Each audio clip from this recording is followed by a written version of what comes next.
You've arrived at Pretty Spiritual Podcast, where we share our spiritual journeys to empower yours. Come on in.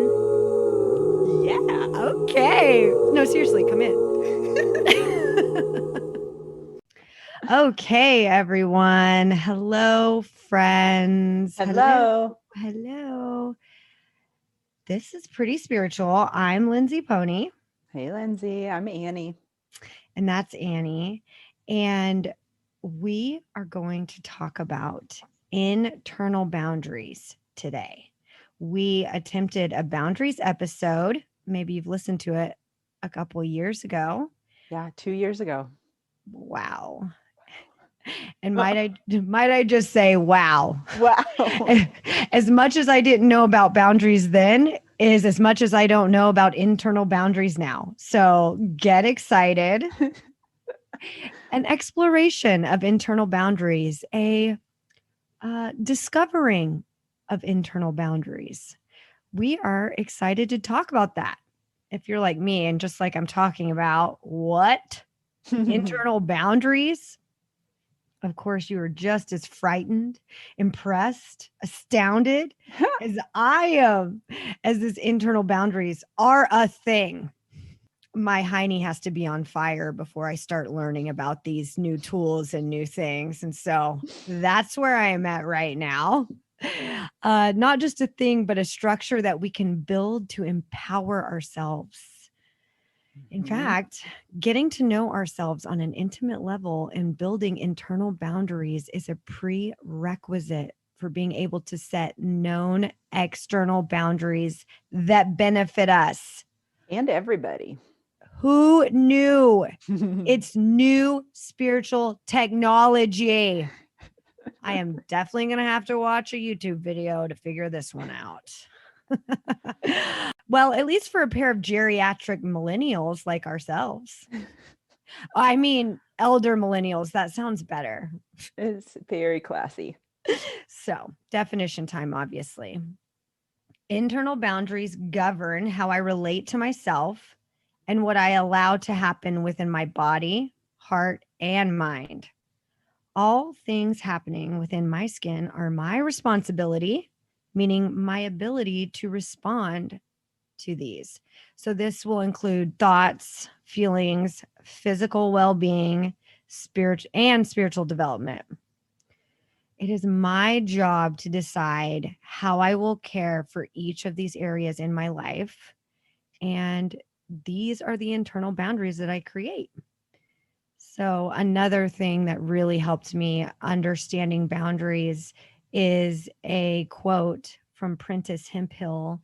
And they state, boundaries are the distance in which I can love you and me simultaneously. Nice. To maintain strong external boundaries, which is the ability to love myself and you simultaneously in relationship, I need to establish a foundation for them through internal boundaries. So, if you're like me, I'm going to cultivate or create internal boundaries on this episode. Ooh, real time. And in theory, it'll empower ourselves. Okay.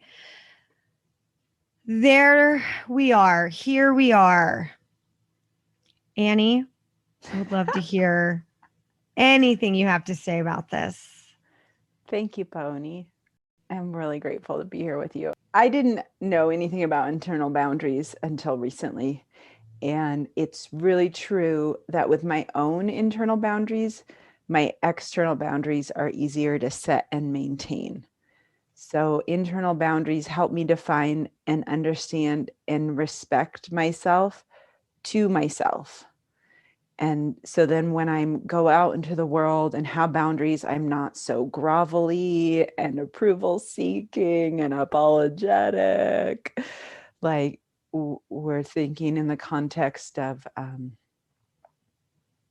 someone invites me to do something. Well, I can't come at that time, but I could help for an hour on this day or this day. And before I might manage to do that, boundary, but then I'd send this shower of texts. If that's okay, does that work for Yeah, I you? love I can that. definitely change it if it doesn't work for you. Just let me know. Smiley face, heart, exclamation mark. And so when I have been working on these internal boundaries and I know what is true for me, then I don't have to apologize for the truth. And I just want to say all of this is a work in progress. I'm not like, and here I am on the mountaintop having achieved this with perfection and I feel completely comfortable. This is aspirational for me as well. So also with internal boundaries, I don't have to be so scared when other people, or if other people don't like what I'm saying, doing, behaving, as long as I know that I'm saying, acting and behaving in a way that's true for me, like right and true, then people are allowed to have reactions that don't have to totally derail me. I have two quick examples of internal boundaries working in my life. And then after in the tools section, I'll share my tools. So the first example is that I can value myself and I don't have to abandon myself for people I've determined are more important than me. And then as a result, my life gets richer, but also people around me benefit. So this is a really simple example, but it felt revolutionary. In my mind, I have this narrative that my wife's work is way more important than mine. She's the breadwinner, she's the breadwinner.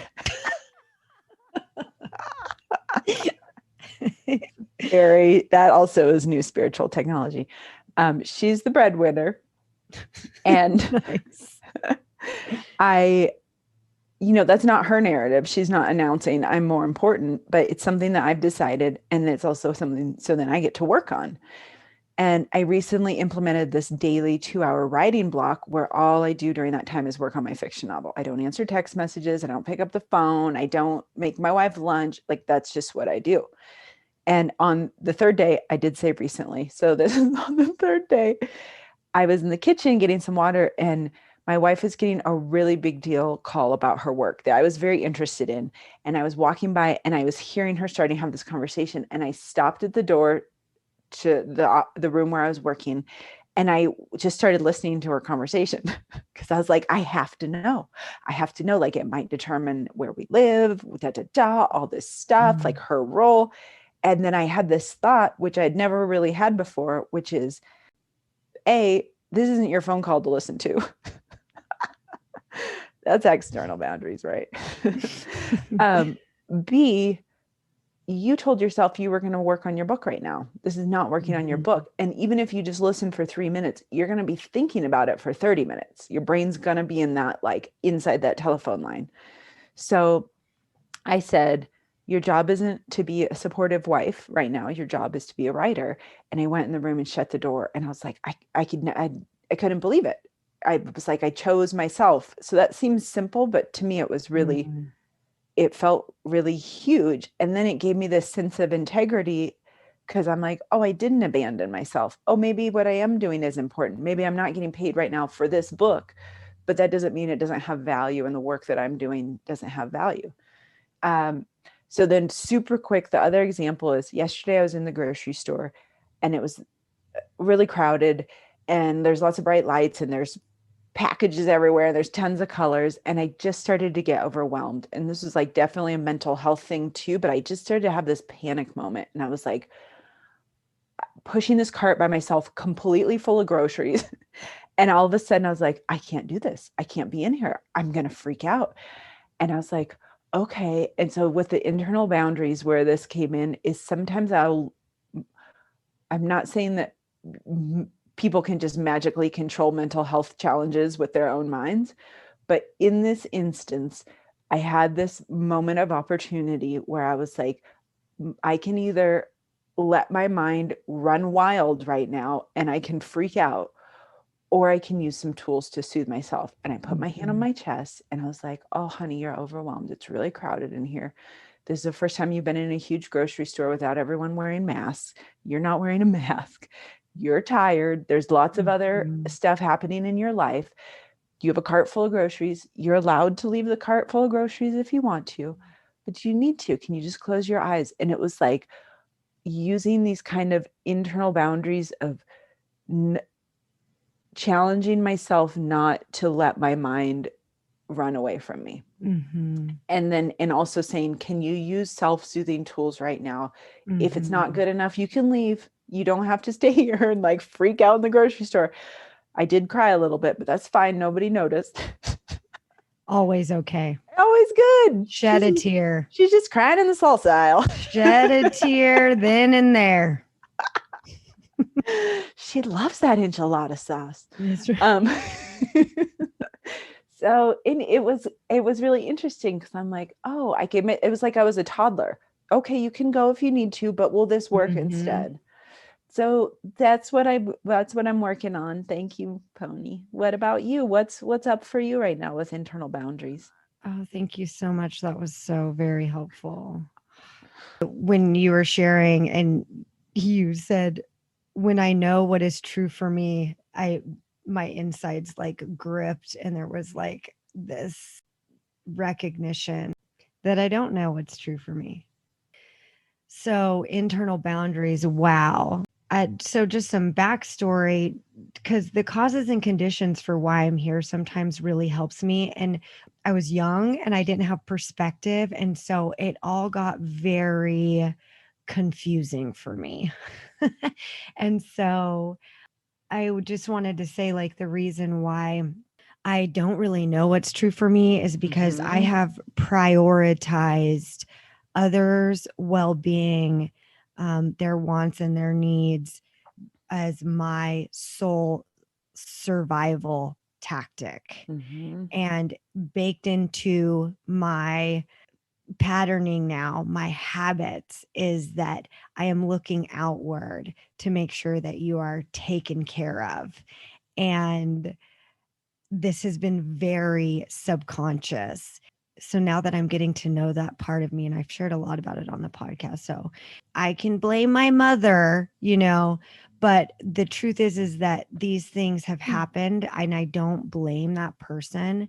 But what I do now is I also do this with every relationship. It's like it's a kaleidoscope now of how I look. Instead of like a lens, instead of the lens, it's just like this turning kaleidoscope where I need to fulfill this habit of making sure that the barista's okay and that my friends are okay. I thought that other people too were like me. And so we were all going to give up our own wants and needs and our internal whatever it was that we had, because then we would like complete each other, Right. I would, I'm intuiting what you want and what you need and supplying it. And then you're going to intuit what I want and need and then Oh, supply that. yeah. And then voila. So this has taken 20 years minimum to begin to see and kind of untangle and to be able to look at it and get some perspective that's not just pulling me down into the mire of like, I can't continue on. This is too painful. So Mhm. big ups to therapy, meetings, so many things that have gotten me to this point where now I can say, okay, internal boundaries, I need them. Why aren't they here? Internal boundaries being a structure that I can build within myself to learn to love myself first so that I can be the one that supplies that love that I was expecting to get from other people by completing their wants and needs. Now I'm realizing that this is something that I am to supply. And so some of the areas that are lacking in internal boundaries for me would be like the emotional. So giving more to others than I have, giving everything up and like really showing up to do all this kind of emotional work and caring and solving other people's problems. The spiritual part of the internal boundaries is not prioritizing my routine. I need meditation, I need affirmations, I need to do mirror work and validation work for myself. And there's always something else for someone else that can be done that I've been prioritizing. And then, so like physical, I've gotten in the habit of like working out, but when it comes to stretching and then taking care of my body, and then also recognizing that when I am dealing with big, hard things which happen in this human life, that I want to eat for comfort. So becoming more aware of that and having an internal boundary around that right now could look like intuitive eating, which is I eat when I'm hungry, actually feel hunger, and then I stop when I'm full. And even if I can't do those things, that is a blueprint that at least teaches me that that's an option, and it doesn't mean that I follow it. A lot of the time I'm just going, oh, I'm eating because I just want to eat right now, That's a little bit on my own exploration of where internal boundaries could start to be built, or how I could prop myself up in a way with some internal boundaries in those areas. And just to kind of wrap back around, because I was going to talk about thoughts and feelings, because I think that is such a cool internal boundary area that I think before I thought it wasn't up to me, or it wasn't something that I could put a boundary around, or like kind of help support. I like thinking about internal boundaries as like supporting, holding the presence. I know for me that bringing in the power of presence, which is I am there with whatever is there, is like my ideal and how I want to be. And oftentimes with thoughts and feelings, I am on one. They are pulling me here to there. I'm on a roller coaster, it's up, it's down. And I'm really excited to see what can happen over time when I start to explore this more and get really intentional with I am the agent that is building this infrastructure within myself to help myself to get back around to learning to know what is true for me, and reminding myself within my thoughts and feelings. It has been years and years of me living a different way that isn't working for me anymore. And today I can remember and remind myself that it's okay for me to question what is true for me here. Get more into the tools about that. So why don't we slide on in there into the tool section right now and see how we can help ourselves with some tools. As I was making notes, something you said just really sparked me. And so I was like, oh, I want to talk to her about this after the show. Cool. Yeah, I love that. Another thing that you said that sparked me about not knowing how to trust yourself and let your insides clenched up. About a year and a half ago, I was having a lot of challenges around boundaries for myself. But I didn't know even what to name it. And a spiritual mentor said, because I was asking her what to do. And she said, Annie, direct quote, you can trust yourself. And I had that same exact reaction. My insides clenched up, and I had this moment of clarity. And I was like, I don't actually know how to trust myself. I don't know. And it was really helpful because I didn't realize I didn't know, even though that was painful. And so about a year ago, I went and sought support and spiritual help from someone who, like me, had once been in this place where she didn't know how to trust herself, but had gone through a process and learned some tools to change. And she's been sharing it with me. And I have been seeing myself be able to do things that I didn't even know were on the radar, or I just had never even thought of them as a thing that people do. Because like you were saying, I just take care of everybody, but then I have this expectation they're going to take care of me, so we'll all be fine. But then they don't. And so then I'm resentful. But of course, I can't talk about it. Anyways, so not in a hyperbolic way, but actually this last year has been revolutionary as far as what if I can trust myself? What does that even mean? Mhm. So the ways that I've been doing it, here's my tools. And they're all come from other people. I have not made these up. These have been gifted to me. Yes. So for me today, internal boundaries begins with believing that I'm a person of value and that I am equal to other people, period, no matter what. And that intellectually makes sense. But then there's this part of me that when it comes into action, I'm like, they're definitely a little more important than me. Am I a person of value?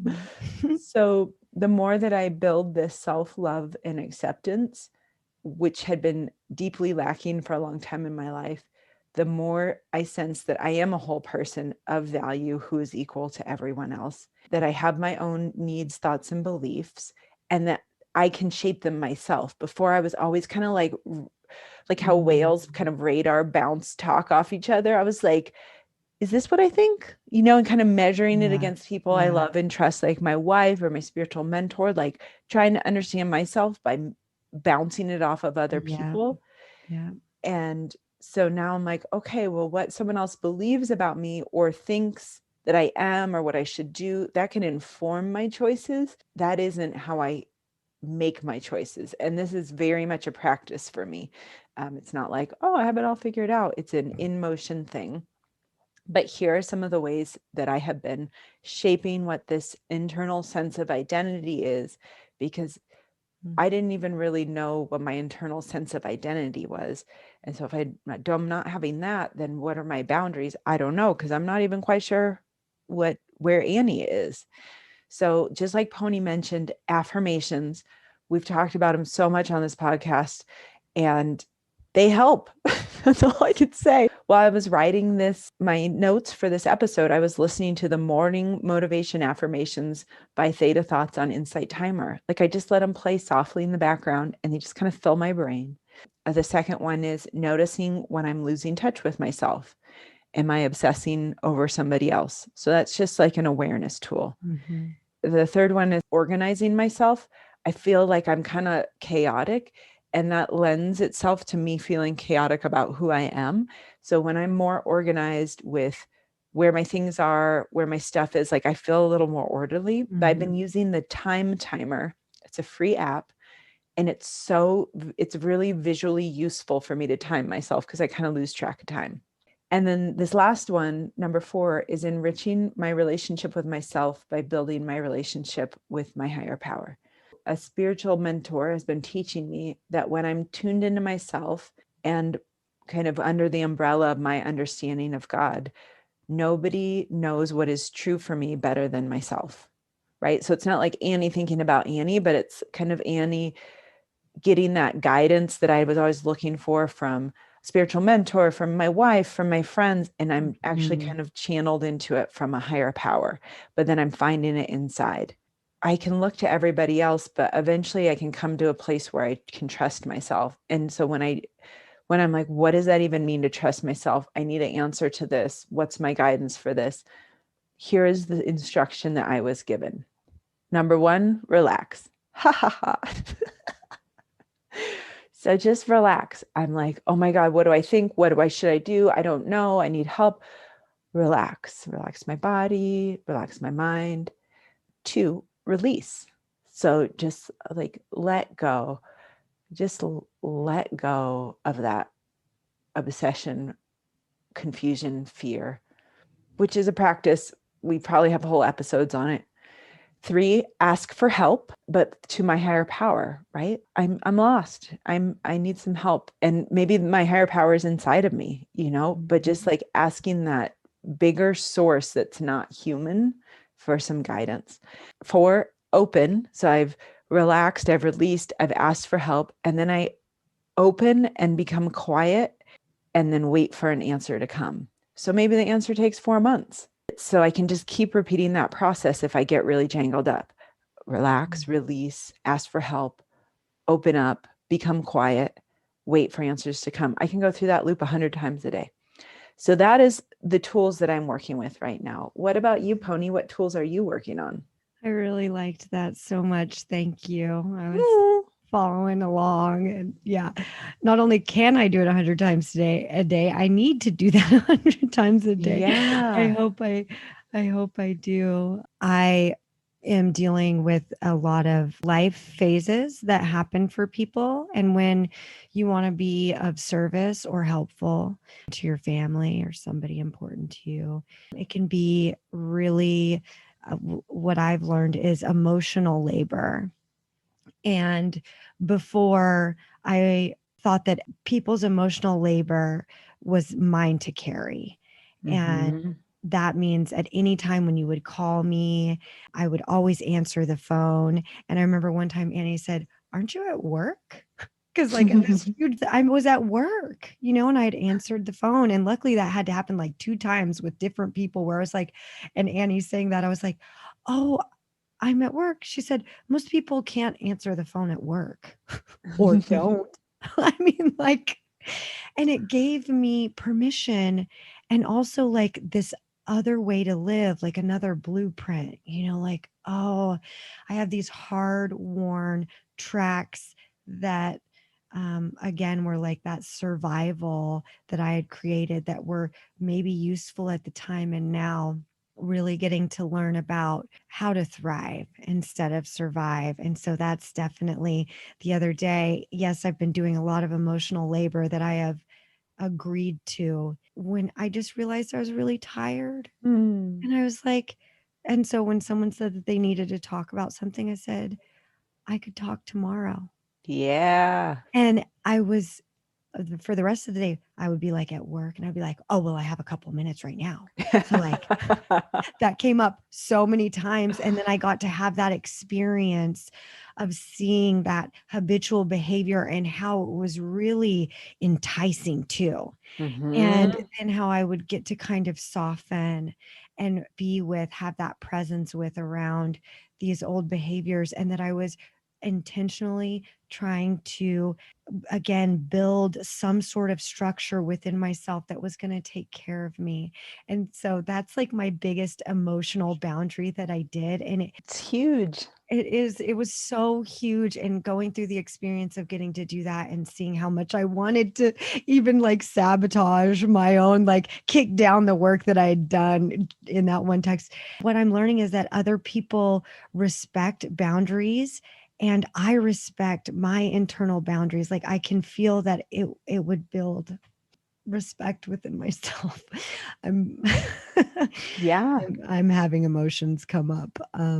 It's so real. Yeah, it's been a very interesting and very tender journey to see how long I've been living in a different way, and now to start to really listen to my heart and who I am is, I think part of the like tender sadness is like kind of grieving about how long I lived in another way. And so I've been practicing in therapy, like, instead of like clenching down and holding it all down, which is what I've done for so many years, and why I think that I have some of these jaw problems that I have, is kind of letting the waves come through of emotion. And like, getting better at grieving was one of the episodes I wanted to do. And it was so intense during the time that Annie and I were like, I wasn't even ready for that. I'm barely ready. I'm just now learning how to like let some of these emotions come up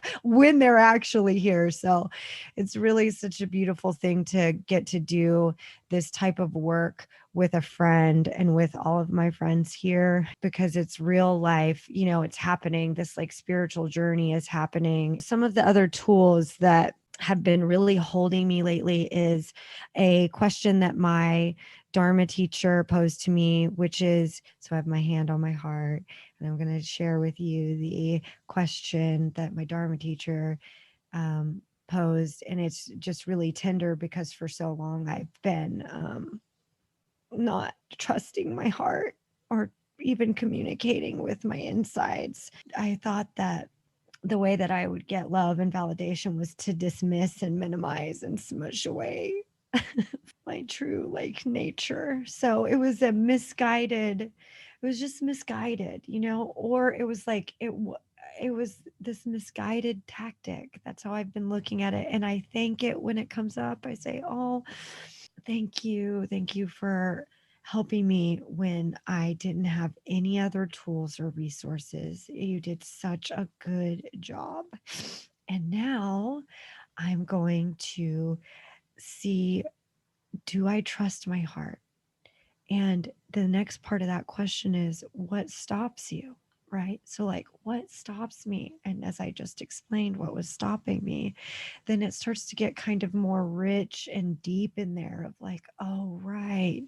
That was like one of the layers of what was stopping me from trusting my heart, And I put my hand on my heart and I really hold it and I rock it and I do deep breathing and I add this into my like meditation or whenever I can, whatever that looks like. But I take time with this question, really under like getting more awareness around looking for the trust and care outside of my heart and not believing that I am the one that supply the love and care and validation from within myself and my heart. My tool and part of this process is to get really familiar with the way that my heart contracts and expands.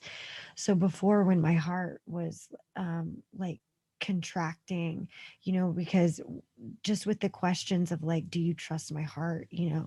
Do you trust your heart? Right. But for me, do I trust my heart?